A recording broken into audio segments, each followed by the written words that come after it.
Bienvenue, mesdames et messieurs, sur Info 243. Ma question d'actualité n'a invité Moko Testembolaka. Comme Mabino, toujours au centre, il y a ma question pertinente au Tungisa. Congolais, c'est vrai, la question des Minembwe, installation et Salimaki récemment. Et Tungisa Congolais, c'est une question sensible également. Honorable Mike Mukeba Koso. Bonjour, honorable Mike Mukeba. Bonjour. Alors, mon tour d'abord, vous allez premièrement, en tant qu'élu, il y a Kinshasa, Mopuname Kinshasa, au Monaki Boni, en fait, Makambo installation et à Minembwe, où il y a qui Mikole Utikoleka.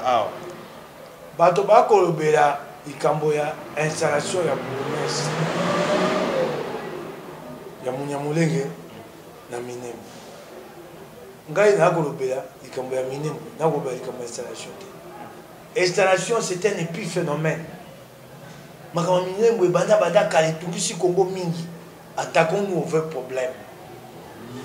Na Ikambo ya installation wana. Ube ramete koko sala yango. Il y a un ministre de décentralisation, à comment un ministre à Minembwe. Et c'est un côté pour aller juger parti. Il y a un peu de Mouniamulenge, il y a un peu de Mouniamulenge. Kasi likambo ya Minembwe, yali likambo moko ebandi kotungisa biso banda kala. Lobi tokobosa likambo installation ya bourgmestre. Tokobosa na Minembwe, sima mibumi bale, mubule ko mesuki. Pesa ka Minembwe te Masisi, Walikale, Rutshuru. Et pas tout sur un autre kiff. Mon boulot est zakakate. Ah, Félix a une identification à niveau salawa. Tant que comme on a miné, moto complet. Tant que comme on a massif, moto complet. Et sengeli lelo. Tonuka et yano. Nalikambo miné, pour tout ce qui sert. C'est ce que nous devons faire, apporter des solutions. Selon vous, c'est quoi le vrai problème? Ndeko nangai batoya miné, banyamulenge baliwana.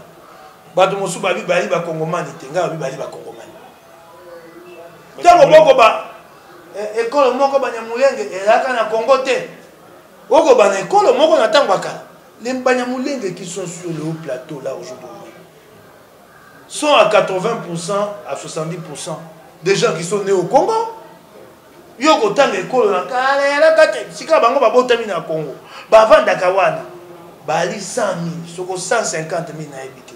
Je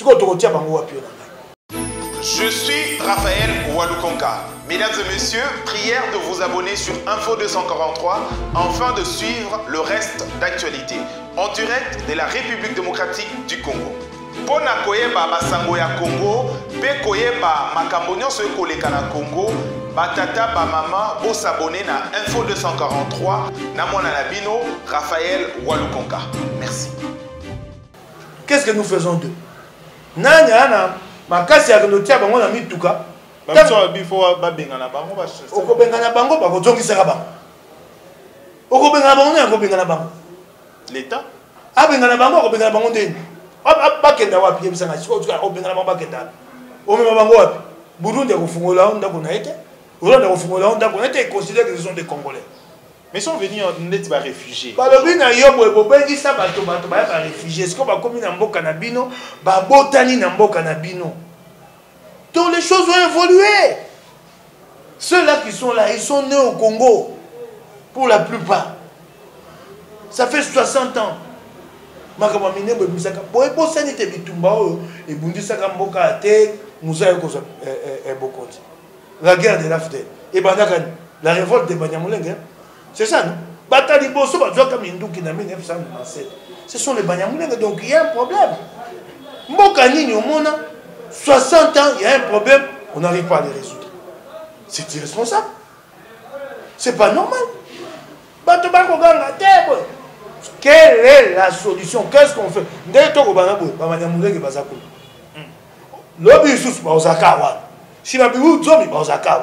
Qu'est-ce que nous faisons? Mais ils ne sont pas seulement là-bas, ils sont dans la capitale, ils sont dans la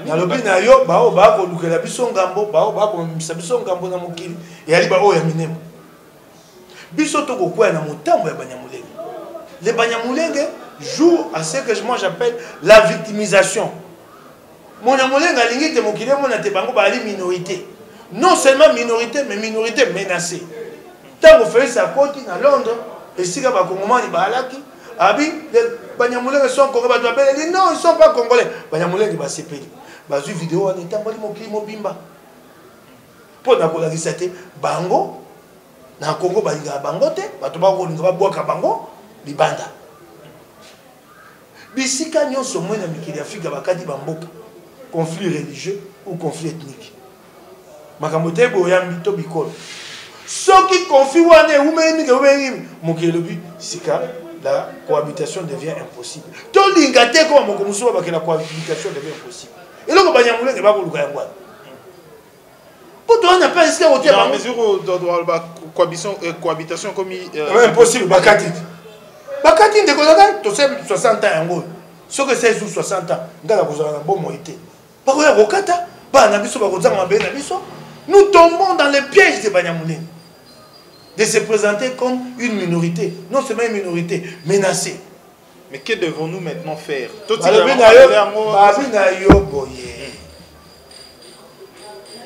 Totia nano makanisi na se.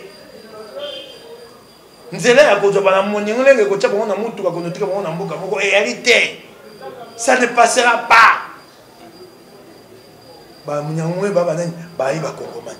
Ba botami na mabele ya Congo. Ils sont nés sur le sol congolais. Mabe moko et abiso ba tosali ba ku mabe wana to mutu sali to tika bango banda 1960 ba vanda bango moko mboka mu baka bango. Ba koma ko mwa lokoya bango pese ngi baso mabelo ya bango. Tango tokondima te Banyamulenge ba Congomani tokoleka na deuxième niveau. Le deuxième niveau c'est de demander à la communauté internationale bango moko so comme en France le gouvernement français te dit tu es immigré mais tu dois t'intégrer et c'est en France aux allois français nous allons demander à la communauté internationale bango Banyamulenge ngo autre but ba Congomani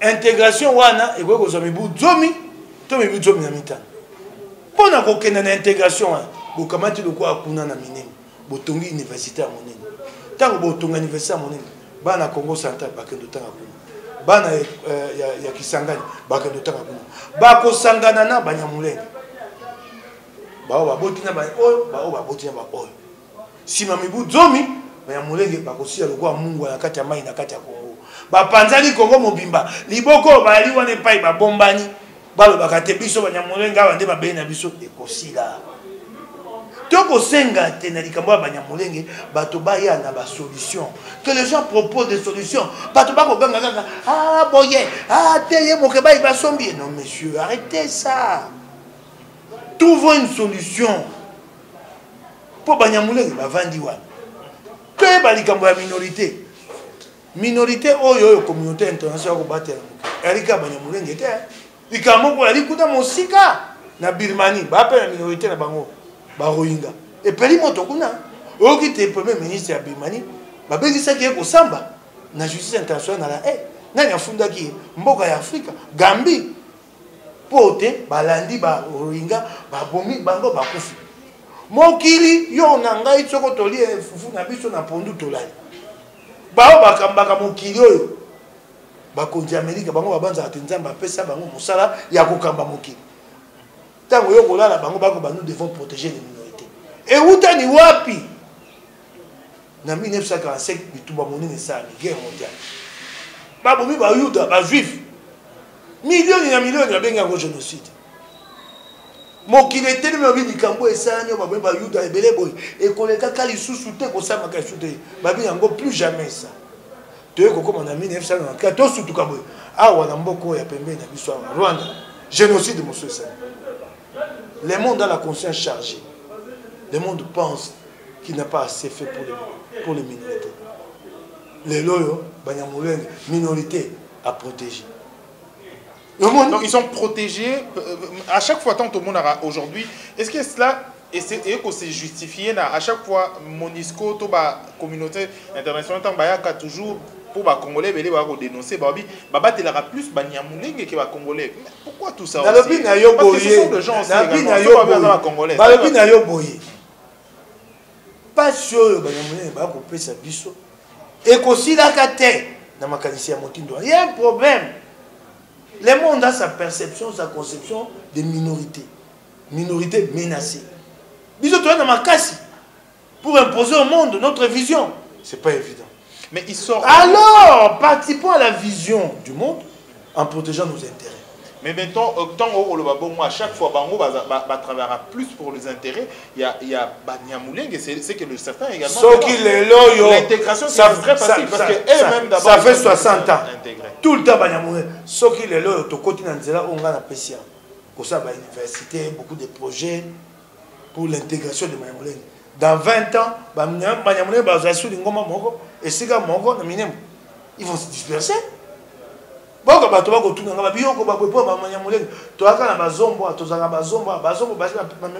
Jamais aussi, c'est ça. Alors pourquoi? Parce que les Angolais se sont intégrés. Nous nous sommes mariés avec eux. Mais bien avant, Bazara Bongote,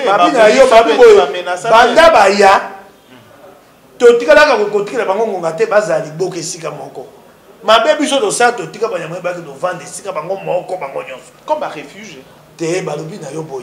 Tant que qui va réfugié, comment on vend, beaucoup de réfugiés dans beaucoup de cas, ici, il beaucoup de vendre, comment on va beaucoup de Rwandais n'ont pas pensé à réfugiés dans beaucoup de 1940, 30. Botiki bango ba ici, va vendre, va vendre, alors, qu'est-ce qui s'est... Nous les avons aidés à constituer ce communautarisme-là, à s'enfermer dans ce ghetto-là de Minembwe, à se sentir plus Munyamulenge que Congolais, à revendiquer une certaine identité que le Congolais, lui, ne comprend pas.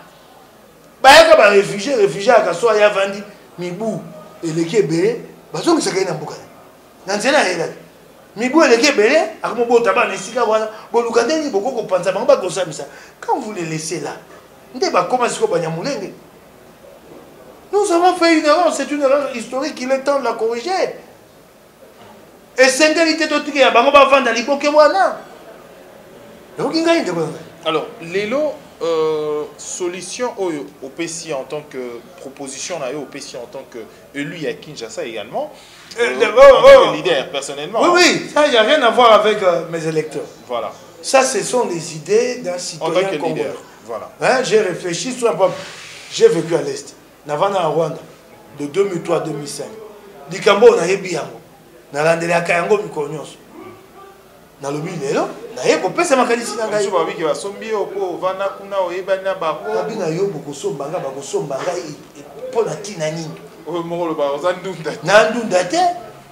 Tasi ebisa bino so sombanga ngamo na kopesa motuya. So na ebisa 50 millions. On repesa 50 millions de dollars. Comment on va m'acheter? Comment les Congolais peuvent penser que tu manges sur la somme Bakabam? C'est moi qui vais fixer les prix, on peut essayer de monter encore au Kima. Hein? Quand on a dit moto, beaucoup de sommes pour la douane.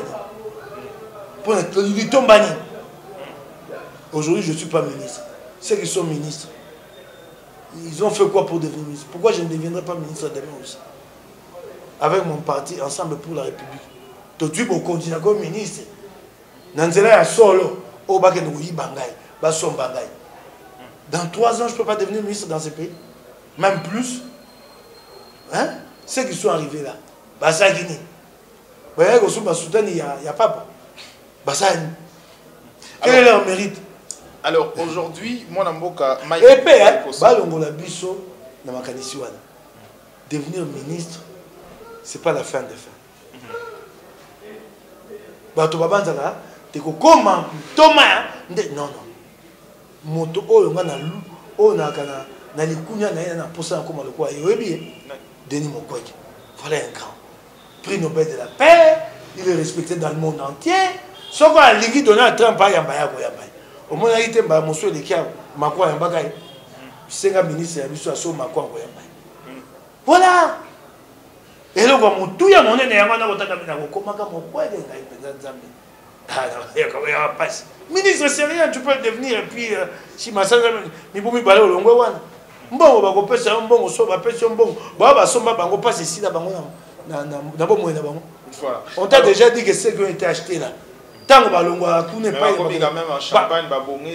Si ma Balongwa, bon côté, Kendo Lukabango, mi boumi balé. Si, Tomi Sato. Quand on a amené ma somme, comme il Et comme pour un côté, tu achètes une villa à 2 millions de dollars, quand tu ne peux plus faire l'entretien, mensuellement, c'est 15 000 dollars, monsieur. C'est 10 000 dollars. Hein? Alors, Tokei, même dossier, aujourd'hui, est-ce que, et là, comment vous allez combattre derrière tout ça? Parce que moi, je suis politique, au moins, personnellement, moko ya bato OP azalika moko ya ba regroupement to communauté wana Banyamulenge akei ko installer bon ministre Azaros Roubero akei ko installer est-ce qu'il y a des plans moroté avec beaucoup de bato ebele à l'état voire même ministre comme ambassadeur des États-Unis d'Amérique, est-ce qu'il n'y a pas un plan occulte derrière tout ça? Na lobi na yo boendeko bato ba le kisango na bango ta ko tuna si un plan. Il faut régler les problèmes Banyamulenge. Il faut les régler. Mais déjà, plus ça dure, les risques augmentent. Plus ça dure. Moi, je l'ai dit aux Congolais. Je prends mon courage de dire ça à mes compatriotes. Plus ça dure, les risques augmentent. Il faut régler ces problèmes-là. Il faut les régler. Il faut... C'est pas tard. Est-ce que ce n'est pas tard? Les ambassadeurs sont partis. Non, ce n'est pas tard. Minembwe fait partie du Congo. Ce n'est pas tard. Ce n'est pas tard. Ce n'est pas tard. Minembwe fait partie du Congo. Il faut régler les problèmes Banyamulenge maintenant. Au Congo, nous allons oublier. Les Congolais, nous sommes comme ça. Maintenant, il y a agitation Minembwe. Après 6 mois, plus personne n'en parlera. Nous tombons dans les pièges. Dans l'entretemps, les Banyamulenge continuent à travailler. Continuent à travailler. Et ils travaillent dur, hein? Au comment? Après 6 mois, on va oublier ça. Si ça, mon toba, ça,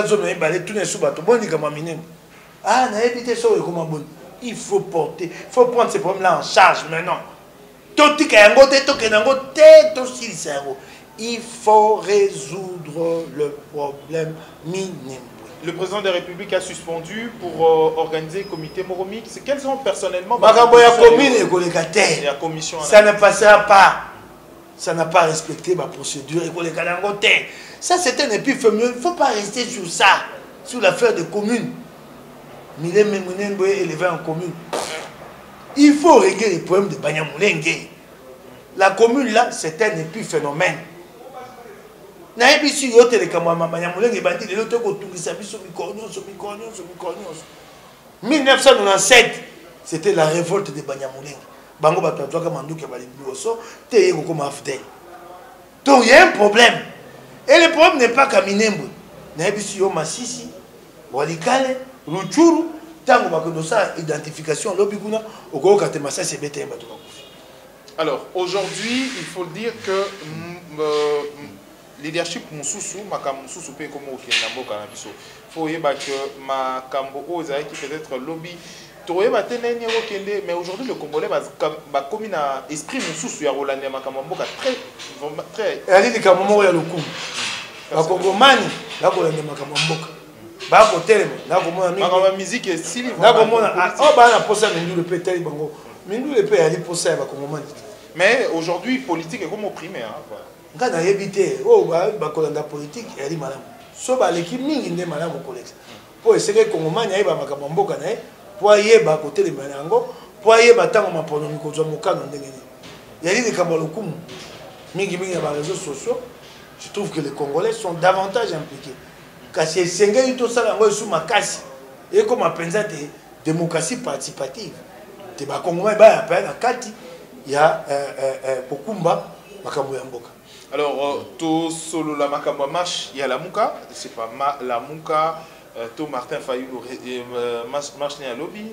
Personnellement, comment c'est marche en Moni? Il y a les bossons, na sepelité, na ndenge na moni te batungisi Fayoulou, kobe bisamutu kanaye, to mesa la démocratie. Bato babi Félix ça longoli yangoli kambwa Minembwe, yé pour nani yangatambo. Ah non, Martin veut le libre de marcher. Ce qu'on a dit, c'est Félix Assisi, il y a bandit qui tenait ici, il est libre, il est tout mais c'est la démocratie. Félix a évité de bounder les locaux. Boni na boko quoi pour ça Elle est malade montée. Billy n'a mon elle est malade montée. Elle est malade montée. Vous soutenez quand même. C'est une question de principe. C'est pas la tête de Fayoul. Question de principe. Des valeurs que nous défendons. To bundi makasi na Félix na IDPS. Po te bato bazo ndingisa ko tambola tambola ko tambola. Bango bana bokonzi bako ko pekisa Fayoul te. Kasi na etali ko tambola na. Etali ye ngana makambo ko ba mingi te. Etali ye atamboli abimina bato na moni yo ingalo ba. La présidence, il y a la Mouka, la plateforme. Vous êtes dans le plateforme. Dans la plateforme à la Mouka, mais aux même esprit, Moutaza coordonnateur actuel. Osani. Navai Nandakot. Le quoi, le Navana qui parle. Pour ma candidature, je n'ai pas de na makamosus na osani. Nangoga Navana qui parle. Donc pendant 3 mois, nous sommes à président. Bah bien comme Sanza Motoba, il est au Misato. Ah ouais, ça Sanza Motoba, il me t'a comme Navana Nandakot. Non, participer à ma maman. Na kova nanda ko lasi na yebisa. Auto exclusion te. Te, na va na la muka na va nanda ko. Na va nanda. Mais madame ko ça marche. Na bina yo na sanza motoba wana na koza ba kongomani te. Loko ngana ye makanise ko kukana te na kova nanda. Va nanda. Essentiellement na va ni la muka nanda ko. Na bite tu na. Oh la muka nanda ko la. Po moni bato ba ko ngaba banga ba be ate pa ya kabia Félix ya somi yo lokutana bino. Yo mo yo kiango déjà. Ba bilomba lomba. Ba ko sente na kedi ba mo to ba ki na mena okenda te lokuta. Ba ko zela na katisa. Donc ils attendent ça. Ba ko la ba ko loba akenda. Oh bato ya likundutu. Oh ba le ka kitando ke ba fini ala ko ba ngote. Ba ko il ba lingi ko na kenda na ko kenda te ba ko ka passe pour lokuta ba ko mona. Lokuta ba ko mona.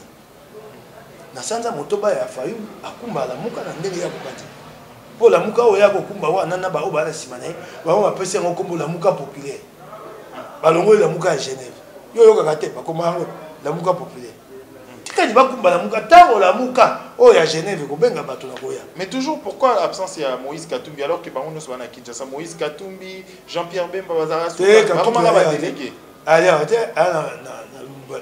Lumbashi bien sûr ah na Congo atindi moto na ete mabe ana jet privé ou katsaka kumbukia ba mosusu ake makambe ya kosa atindi moto.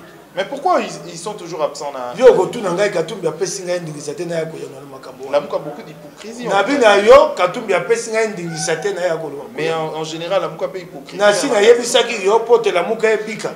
La muka est à la croisée des chemins. La muka yebo nzela moko. To komi anzela ka bami baye. Komi sika awa. Nous devons prendre nos responsabilités, je l'ai dit.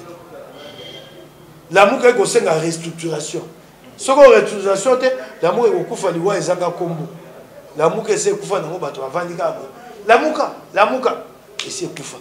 Moto boka batete andi mate la muka kufa po ya ko manga moto moto bimi la muka. Bajo ba ko banga. Nous devons restructurer la muka. Redéfinir les objectifs. To au compte 2021. Ma pronomé ko ya liboso. Et c'est ce que tu as dans mon temps, tu as ma pronomie, na kati ya bitumba la muka ali nango, to ti etumba lokola, boni ko sa pour ma pronomie ya Paul. Mais nous devons nous battre pour les élections transparentes. C'est un nouvel objectif, il faut redéfinir. Na Félix Touali Boni, il est adversaire, il est ennemi, il est allié parallèle nenga baka. Félix awana ngambo, ngai boy, to ko sungana musika, kasi montu do moto na ngambo na ye, makambo lisanga et alité po ayi, et allié, ya kabila na FCC la cache. Nous devons définir cette relation-là. Mais comment vous n'arrivez pas? Parce qu'il y a tant au passé. Kabila ça tali sibisote ya ko luka ko zonga bokonzi. Batone ba yinga ba démocratie. Alexis pe chrono hein. Obi tant aké pa kengwa dono na suka na vidéo lo ba ketikali 40 conseils des ministres. Ye to landaka été. Ye to landaka été ndenga sali Congo. Soko asalaki Congo ndenga sa ngakati. Ah. Ami saleli mboka mobo komo kingakati Congo ekufi. Ye kuna ali na Nyamazamba, ali na Bisobe. Nzela ya mutuka yana libulute atika na biso limisani ngai kabila atika biso kimia ba kongomani batiki avanda wana sepeka na po pasio ya sai biso eko sa bato mususu kanda te baba te moto aza na nzela ya kozana kimia te avanda na ye kuna pa avanda unge to ye bate na tsoke kamaba Pour ma démocratie, bateau na FCC. Nous devons être fixés là-dessus. C'est tout ça qu'il faut. Restructurer la Mouka. Restructurer la Mouka. Clairement. Pourquoi la bateau va ok la Mouka? Nous sommes à mon avis sur la Mouka. Ce qu'on tourne mon avis, n'a qu'à la Mouka. La Mouka Moussa Nango et qui est PTC. Pour mon bout au 2021. Bateau ban sur ma canne, comment on a ma pomme bien. Hein? Bateau ban sur ma canne, comment on a ma pomme. Pour 2021, il faut redéfinir les objectifs. Mais avec quel CENI également? Yango balobi na osiko makambo so ko bunda yango. Bitumba ya sika ya la Mouka. Yango wana la CENI. Comment faire? Nyonso wana. Yango na ko senga restructuration na ko loba. So bato wa ngama so ba okinga te. Ah. Alors aujourd'hui, il faut to symbole la bo symbole nyonso etikali biso mikolo muke poto kota na élection en 2023, mais il faut le baquer jusqu'aujourd'hui puis également tout ce que les Congolais ont battante belé. Il y a tout le bakutu régime moi ya bato babunai na nzela. Comment vous voyez tout ça? Na ko yoka mala moté régime ya bato babundaki c'est-à-dire un démocrate comme si na pouvoir et tout, il y a eu beaucoup d'attentes en fait. Na bina yo bokonji ya Félix ne basaki yango na Kabila yali bokonji ya pasi. Pour te bongisa Congo et Kokate. Pour boyoka nikati na bango, réalité. Coalition et Likoswana. Mabunda na lipa na Assemblée nationale. Lipe Kondi. Et beaucoup continuent na IDPS. Yo comme ko tonga bango bon, comme ko tchola bango, tu vois. Donc il y a pas d'unité d'action. Il y a pas d'unité politique. Bana boyoka nité. Bongo sika bakosa ni pa ba Congolais. Alors le président ata basali makambo malamu bakowelela yango ilunga bako ngai FCC mon asali yango nanga ba Félix ba beza biso ba tosali yango bokonjwe ebotami na nzela wana eko ko sa bona mpona kombote pasi na yango wana. Alors les lobby président de la République Ayamba Kibongo président et un Sénat na présidente et Assemblée nationale aujourd'hui selon ma indiscrétion c'est la question toujours à juger qu'on posait problème. Est-ce il est temps il y a quoi amorcer les cambo en hauteur aussi ngai na sina lobaki yango babi te Félix abuki moboko likunji to abuki te nabi abuki moboko likunji solution ya ni compromis politique alukana bango na FCC bayokana te bako kwa sa Félix so bako sa Félix FCC e mongo kwa sa Félix ngai te la muka ngai te kasi na nzaya bako kenda bako te mabongo o atemi pe o atemi kwa mboka mutoko nyoka. 2023 pas d'élection. Et elle est passée. Mboka ina crise, elle dit kambo ya bazuzu comme mabiso na crise, makasi ya bien ko. Hein? Comment ça? Pour l'Assemblée nationale, na parlement, na Sénat. Bako boyet. Pour na ko bengisa ba député nationaux ba na congrès. Bako boyet. So bako boyet ka suka na ko. Mobulu na mboka te.